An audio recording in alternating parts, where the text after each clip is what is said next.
Hi welcome to Emro Prince. Today என்னோட லைஃப்பில் நடந்த ரியல் ஸ்டோரி தான் பார்க்க போகிறோம். நானே என்னோடய ஹஸ்பண்ட் அண்ட் என்னோடய 3 இயர்ஸ் பேபி எல்லோரும் சேர்ந்து விளக்கு போகிறதுக்கு சிவன் கோயிலுக்கு போவோம்.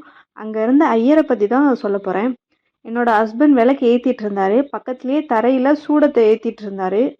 காலங்காலமாக நம்ம தரையில் ஏற்றியே பழகிட்டோம்ல. இப்போ அந்த ஐயர் வந்தார். பார்த்துட்டு இப்படிலாம் பண்ணாதீங்க தப்பு அப்படின்னு சொன்னார். உங்கள் வீடாக இருந்தால் இப்படிலாம் பண்ணுவீங்களா அப்படின்னு கேட்டார். ஓகே, ஹஸ்பண்டும் சாரி தெரியாமல் பண்ணிட்டோம் அப்படின்னு சொல்லிட்டு எரிஞ்சிட்டு இருந்த சூடத்தை அணைச்சிட்டு பக்கத்தில் விளக்கில் அந்த சூடத்தை ஏற்றுனாரு.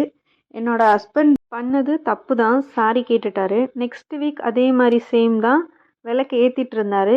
என்னோட பேபி பெல் அடிக்கணும்னு சொன்னான். ஸோ நான் அவளை தூக்கிட்டு பெல் அடிச்சிட்டு இருந்தேன். சேம் ஐயர் வந்தார். பார்த்துட்டு என்னம்மா காலம் நேரம்னு ஒன்று இருக்குமா, எல்லா நேரமும் பெல் அடிக்கக்கூடாதுமா அப்படின்னு சொன்னார். நானும் சாரி அப்படின்னு சொல்லிட்டேன். குழந்தைக்கு தான் தெரியாது, பெரியவங்க உங்களுக்குமா தெரியாது அப்படின்னு கேட்டார். நானும் சாரி சாமி தெரியாமல் பண்ணிட்டேன், இனிமேல் அடிக்க மாட்டேன் அப்படின்னு சொல்லிட்டேன். தென் நெக்ஸ்ட் வீக் சேம் அதே மாதிரி விளக்கு ஏற்ற போனோம். விளக்கு ஏற்றி முடிச்சுட்டு கருவறையில் போய் சிவன் சாமியை கும்பிட போனோம். அங்கே ஐயர் இல்லை. ஸோ நாங்களே தொட்டு கும்பிட்டுட்டு திருநீரை வச்சுட்டு வெளியே வந்துட்டோம். வந்ததுக்கப்புறம் அதே சேம் ஐயர் வந்து பார்த்தாரு. என்ன சாமி கும்பிட்டீங்களா அப்படின்னு கேட்டார். கும்பிட்டோம் சாமி அப்படின்னு.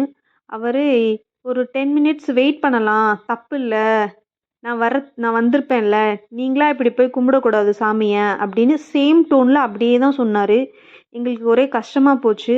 ஓகே சாமி, சாரி சாமி அப்படின்னு அப்பயும் கேட்டுட்டு வந்துட்டோம். நிம்மதி தேடி தான் கோவிலுக்கே போகிறோம். அங்கேயும் இப்படி ஐயர் நம்ம நிம்மதி இல்லாமல் பண்ணால் என்ன பண்ணுறது சொல்லுங்கள்.